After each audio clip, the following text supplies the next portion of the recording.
En algún momento de nuestra vida, en la familia tuvimos que dejar apresuradamente un departamento en el que vivíamos. Nunca supe las razones por las cuales lo hicimos, pero una noche sacamos casi todo lo que pudimos. Lo subimos a una camioneta de un amigo de mi papá y fuimos a terminar a una vecindad en una colonia que yo no conocía, pero que sabía que era de las malas. Esta vecindad más bien era un terreno grande de piso de tierra, con 7 casitas de madera, todas levantadas a medio metro del suelo, sostenidas en barrotes gruesos que yo dudaba que las pudieran sostener con gente dentro, de tan viejos que estaban. Ahí vivimos casi un mes. Ahí aprendimos a convivir con un fantasma, con uno que nos divertía mucho al principio a mi hermana Clara y a mí. Clarita tenía en ese entonces 4 años. Se la pasaba detrás de mí en todo momento. Jugábamos mucho afuera, en el patio de la vecindad cuando no estaban mis papás, que en aquel tiempo era casi todos los días. Y sucedía algo muy curioso. El fantasma que habitaba nuestra casa parecía tener una obsesión por ordenarlo todo. Cuando movíamos algo en los muebles de la casa, los desordenábamos, y al volver ya estaban de nueva cuenta acomodados como estaban originalmente. Siempre sucedía, sin falta. Clarita fue la primera en darse cuenta y en decirle a mi mamá que ahí había un fantasma. Se burlaron de ella. Le dijeron que si este fantasma iba a estar ordenando, pues qué mejor. Yo creo que pensando que lo hacía ella por jugar. Pero en la noche escuché a mi mamá platicarle a mi papá, cuando creyeron que ya nos habíamos dormido nosotras. Le dijo que era cierto lo que les habían advertido, que las niñas habían visto algo. Mi papá le dijo que solo serían unas semanas más, que aguantara, y mi mamá siguió ignorando lo que le contábamos. Y para nosotras era divertido. Podíamos mover algo del lugar, intencionalmente desordenarlo, solo para salir a jugar unos minutos y al volver darnos cuenta de que, sin falta, todo había vuelto como estaba. A veces movíamos cosas solo para ver si pasaba, y siempre pasaba. Daba igual si era algo pequeño como una taza, o algo más grande como una silla. Al volver, todo estaba en su sitio, siempre, sin excepción. Era muy divertido.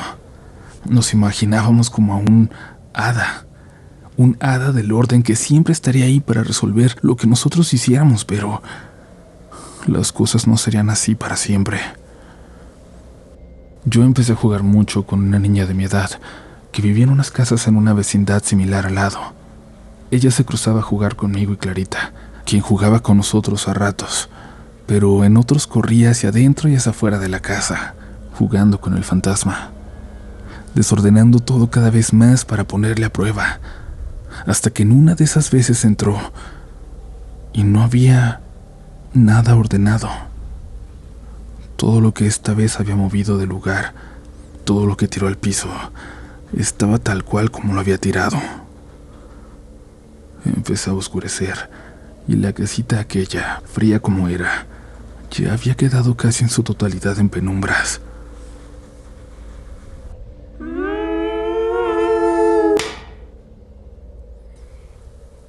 Clarita salió llorando, gritando como desesperada, sosteniéndose la cara. La revisamos. Tenía una cachetada muy marcada, como si un adulto lo hubiera golpeado con todas sus fuerzas. Nos dijo que cuando entró vio a alguien, algo que parecía ser una figura en la oscuridad, viendo todo a su alrededor, viendo el tiradero enojada. Dijo algo muy raro. Mi hermana describió que esta figura se veía como su foto de cumpleaños, una foto que le tomaron y que se nos había echado a perder porque se mojó, dejándola borrosa. Dijo que así se veía esta figura, hasta que se acercó. Cuando salió de la oscuridad corriendo hacia ella y antes de que la golpeara la pudo ver. Era una niña muy alta, con cuerpo como de una señora, muy gordita, con los ojos enfurecidos. Antes de que Clarita pudiera siquiera darse la vuelta, mientras daba pasos hacia atrás, aquella cosa pasó de un lado a otro de la casita en un segundo y la golpeó. Mis papás estuvieron a punto de darme una paliza a mí pensando que yo la había golpeado, aunque Clarita les gritaba que no. Mi amiga fue corriendo por una vecina, y fue esta señora quien intentó convencer a mis papás de que en esa casa no estábamos, ni estaríamos solos en ningún momento. Les dijo que había algo violento, algo lleno de ira, y aunque se veía como tal, ella no estaba segura de que fuera una niña. Mi mamá le preguntó si se trataba de alguien que había vivido ahí, y la señora le dijo que de eso no podía estar segura, que lo único que sabía con certeza es que en ese lugar habían pasado cosas horribles, violentas. Mi hermana se fue con mis papás al trabajo todos los días a partir de entonces, por el resto de las 2 semanas que estuvimos ahí. Yo me la pasaba jugando todo el día con mi amiga, en el patio vecino.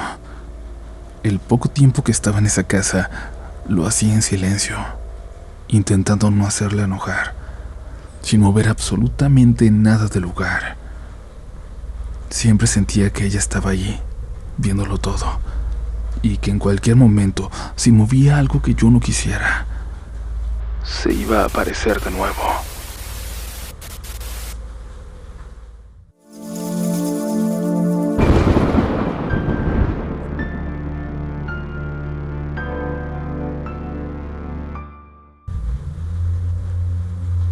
Hola comunidad, espero encontrarles de la mejor manera, con mucha salud y ya listos y listas para escuchar los siguientes relatos de la noche.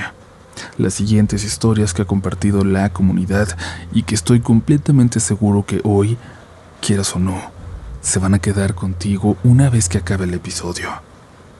Cuando te prepares para dormir, cuando estés por apagar la luz de tu cuarto, cuando tengas que levantarte al baño y por un momento tengas no solo la sensación, sino la certeza de que algo te espera ahí. Recuerda que si te pasa no todo está mal, porque al menos serás el siguiente protagonista de este programa. Con todo el amor del mundo, es hora de entrar en esta oscuridad, de olvidar todos los problemas y dejarlos afuera, porque aquí no pueden entrar. Solo tú, que ya te estás adentrando en los siguientes relatos de la noche. Buenas noches, Uriel, y a toda la comunidad de Relatos de la Noche. Mi nombre es Sebastián Fuentes y soy seguidor del canal desde 2021. Siempre he admirado el respeto y la confianza que hay entre todos aquí. Mi relato favorito es La Bestia, y desde que lo escuché he querido compartir una de las tantas anécdotas que me han contado y alguna que otra que he vivido. Esta historia no es mía, sino de un compañero de trabajo, a quien voy a llamar Pepe. No es un relato muy largo, pero cuando me lo contó, me dejó la piel erizada. A continuación les comparto lo que me dijo. Pepe tenía alrededor de 15 años cuando sus padres compraron un terreno donde planeaban construir una casa. Durante esa época tenían que ir con frecuencia al lugar para ayudar con los primeros trabajos. El trayecto no era tan largo, unos 20 minutos aproximadamente. Además de sus padres, solían acompañarlos sus primos y su abuela, aunque ella más que ayudar, solo iba a supervisarlos. Cuando ya había algunas habitaciones listas para habitarse, era más práctico quedarse a dormir ahí, aunque el frío de la zona, al estar rodeado de campos, era bastante intenso. Una de estas mañanas, Pepe y sus primos, que eran un par de años menores que él, decidieron recorrer los terrenos cercanos. Eran niños inquietos, de esos que siempre andaban fastidiando, y mientras exploraban una zona de maizales, se toparon con algo que les llamó la atención. Una pequeña montaña de piedras y tierra, con una cruz de madera en la cima. La cruz se veía vieja y desgastada, y sin pensarlo demasiado, Pepe comenzó a hacer alboroto. Entre bromas y risas se le ocurrió que sería buena idea deshacer el montículo. En un momento tomó la cruz con ambas manos y la arrancó de la tierra sin esfuerzo. Luego, la lanzó lo más lejos que pudo. Satisfechos con su pequeña travesura, se fueron de regreso a la casa sin preocuparse por nada. Eran niños y no habían hecho nada que pareciera importante. Esa noche Pepe dormía en la misma habitación que su hermano mayor, No sabe exactamente a qué hora, pero en algún momento despertó con una sensación extraña. Lo primero que notó fue un olor que llenaba el ambiente. Era un olor a humo como de puro, como esos que fuman los señores mayores, pero combinado con algo más, con un hedor que le revolvió el estómago, algo parecido al olor de animales muertos. Se levantó en la oscuridad, sintiendo como el frío de la noche se colaba entre las paredes. Buscó con la mirada el origen del olor, y fue entonces cuando lo vio. En un rincón de la habitación, apenas iluminado por la luz de la luna que se metía con timidez, había un hombre. No podía ver la cara, solo la parte baja del rostro y un bigote espeso lleno de canas. Ese hombre estaba cabizbajo, fumando sin parar. Era alto, más alto que su papá. Llevaba una chamarra marrón de piel y unos pantalones gastados. También un sombrero que le cubría parte del rostro. Pero había algo más. Algo que Pepe no notó sino hasta segundos después de verlo. El hombre no estaba recargado en la pared. El hombre no tenía pies. Estaba flotando. Y en sus manos sostenía algo que Pepe reconoció de inmediato. La cruz que él mismo había arrancado y lanzado esa mañana. Sabía que no podía correr y dejar a su hermano ahí, pero tampoco le salían las palabras para despertarlo, para pedir ayuda. Con desesperación le dio unos golpes en el brazo, pero su hermano ni siquiera se movió. Entonces hizo lo único que pudo hacer. Se metió bajo las cobijas, apretó los ojos con fuerza y trató de convencerse de que era solo un sueño. Intentó controlar su respiración, obligándose a calmarse. Sentía que su corazón iba a pararse en cualquier momento y el olor a puro se sentía cada vez más fuerte, como si ese hombre se fuera acercando.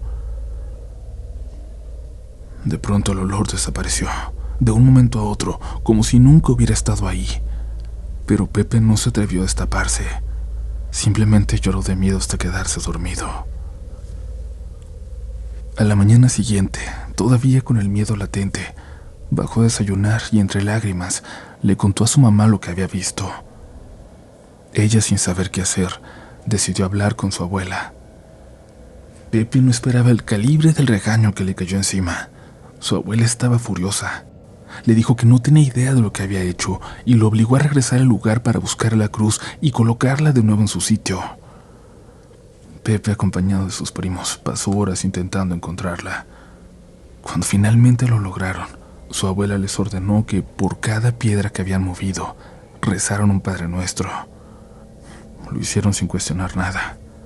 Sus primos no habían pasado por la misma experiencia que él, tal vez porque solo habían quitado piedras, pero Pepe estaba convencido de que lo que había ocurrido esa noche no había sido una simple pesadilla. Tiempo después, Pepe se enteró de algo más. Estando en casa de su suegra, a quien llevaba conociendo poco más de 2 años, se pusieron a ver álbumes de fotos familiares. Entre las imágenes más antiguas, una en particular le llamó la atención. Era él, el mismo hombre de la chamarra marrón, de sombrero, con el mismo bigote canoso. El hombre que lo había visitado aquella noche, el fantasma de la cruz. Resultó ser familiar de quien tiempo después se convertiría en su esposa, como si siempre hubiera estado destinado a estar cerca de él. Muchas gracias por el espacio, Uriel. Si bien esta historia sé que no es lo más aterradora, personalmente me dejó con una sensación de inquietud desde que la escuché. Ojalá que algún día pueda escucharla en el podcast. Un saludo a toda la comunidad.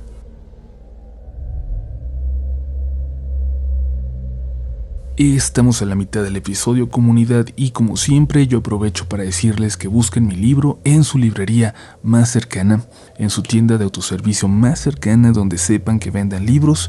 Ahí debe de estar, y si no, en línea hay varias tiendas que ofrecen envío gratis para que llegue hasta su casa cuanto antes. Les voy a dejar un enlace en la descripción de este episodio para que le piquen y en 2 clics ya estén esperando su libro. Me cuentan por favor si les gustó, pero ahora ha llegado el momento de continuar, porque todavía nos quedan 2 historias muy diferentes pero sumamente interesantes. Una con la aparición de un ente que ya conocemos, del que hablamos constantemente en este programa, y la otra que nos llevará a un pueblo que parece estar maldito y donde alguien en plena terapia vivirá una especie de desconexión de esta realidad. Ya lo entenderán. ¿Listo? ¿Lista? Continuamos. Realmente pensé demasiado en contar esta historia. Siempre he sido reservada con este tipo de temas, creyendo que si no lo cuentas, tal vez no pasó. Uno intenta convencerse de que las cosas pueden explicarse de alguna manera, de que hay una razón lógica o científica para todo. Pero cuando no la encuentras, te queda la duda de si lo que viviste fue real o solo un producto de tu imaginación. Hace 4 años me mudé con mi hijo a un departamento que se encontraba sobre una avenida principal. Para nosotros era una buena opción porque estaba cerca de la casa de su papá, y de esa forma él y su familia podían estar al pendiente de cualquier cosa. Cuando llegamos, el departamento estaba prácticamente vacío. Apenas teníamos lo básico: 2 camas, un refrigerador, una televisión y poco más. Al no haber muebles, cada sonido rebotaba en las paredes. Cualquier cosa que se caía provocaba un eco extraño que hacía que el lugar se sintiera aún más frío e incómodo. No se sentía como un hogar. Desde la primera noche mi hijo se sintió inquieto. No le gustaba estar solo en su recámara y me pedía que lo dejara dormir conmigo. Pero como ya lo hacía cuando vivíamos en casa de mi mamá, pensé que era algo normal, que solo tenía que acostumbrarse a la nueva casa. Yo le decía que ya era un niño grande, que tenía que dormir en su cuarto, aunque en el fondo yo también sentía algo raro en el ambiente. Pensé que solo era la sensación de estar en un lugar nuevo, en un lugar tan vacío, tan silencioso, que se sentía como si no le perteneciera a nadie. Mi recámara tenía una ventana que daba hacia el patio de servicio del departamento de abajo. En ese patio habían construido un pequeño baño, y la estructura quedaba justo a un costado de mi ventana. Siempre pensé que eso facilitaba que alguien pudiera treparse hasta mi departamento y entrar por ahí sin mucha dificultad. Y el que ese departamento, el de abajo, estuviera desocupado, me ponía más nerviosa porque, si algo pasaba, no habría nadie que se diera cuenta. Por esa razón, sobre todo, evité quedarme mucho tiempo en casa. Preferí estar en la casa de mi mamá, hasta que ya no tuve excusas para seguir evitando mi propia casa, mi nuevo hogar. El día que decidí quedarme me obligué a dejar de posponer las cosas. Había que terminar de acomodar el departamento, así que instalé las cortinas en la recámara de mi hijo. Colgué su Cristo negro en la pared y el cuadro de barro con su ángel de la guarda. Terminé alrededor de las 10 de la noche. Le di de cenar y lo acosté para dormir. Esa noche tardé mucho en dormirme yo, pero cuando finalmente lo logré, no pasó mucho tiempo para que algo me despertara. Fue algo raro, una incomodidad que no podía explicar. Abrí los ojos y vi algo parado al pie de mi cama, mirándome. Era un hombre alto, con un sombrero de ala ancha. Por los lados de la cabeza sobresalía un cabello crespo y desordenado. Llevaba puesta una gabardina negra que se confundía con la penumbra de la habitación. Me estaba viendo fijamente, pero lo peor era su sonrisa.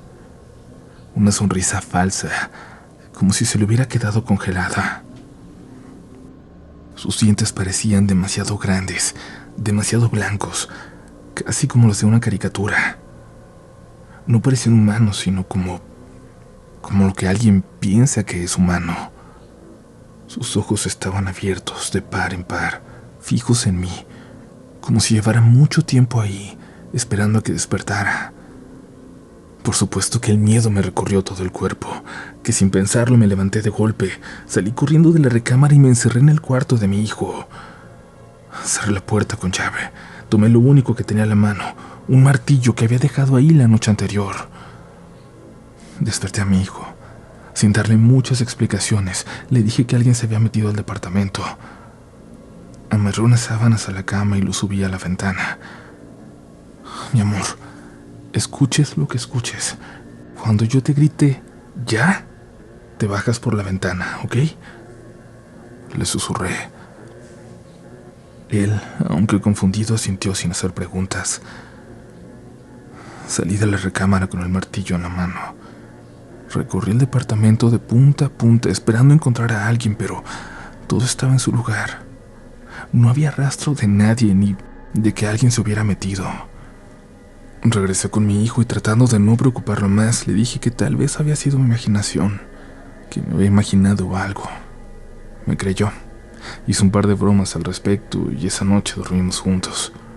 Lamentablemente no sería la última vez que vi a ese ser del sombrero.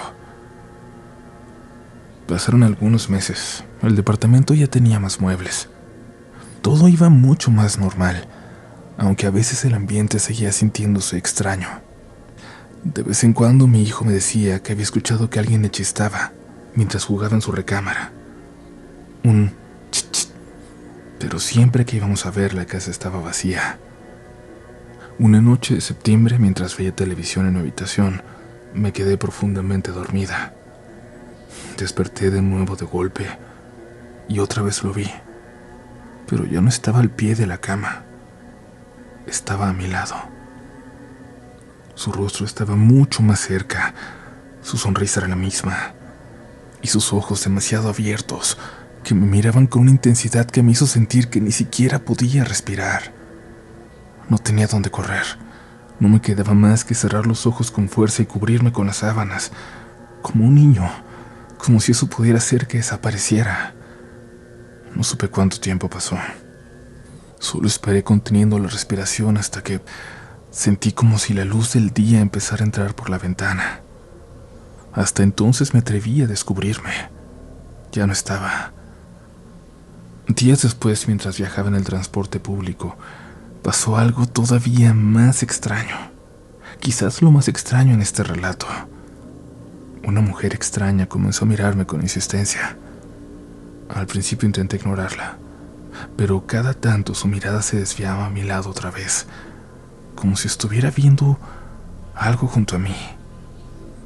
Lo hizo varias veces hasta que se acercó.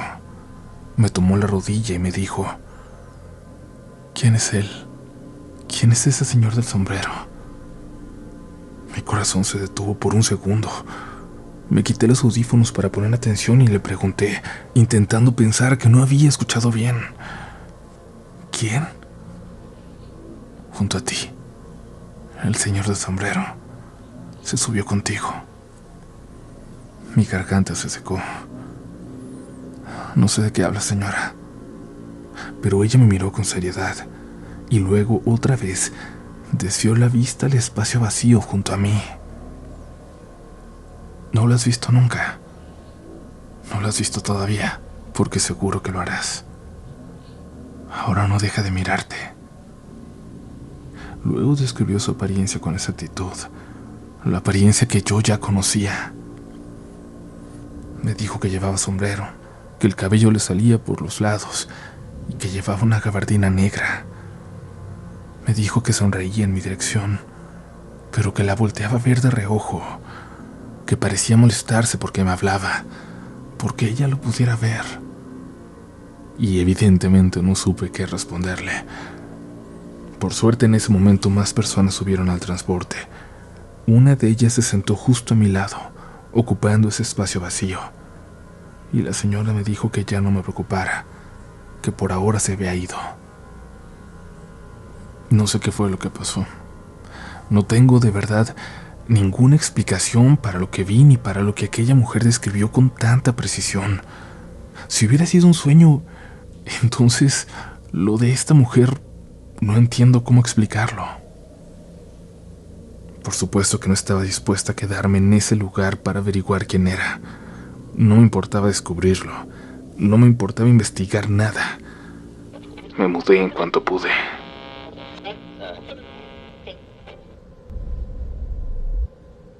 Hola Uriel y comunidad Relatos de la Noche.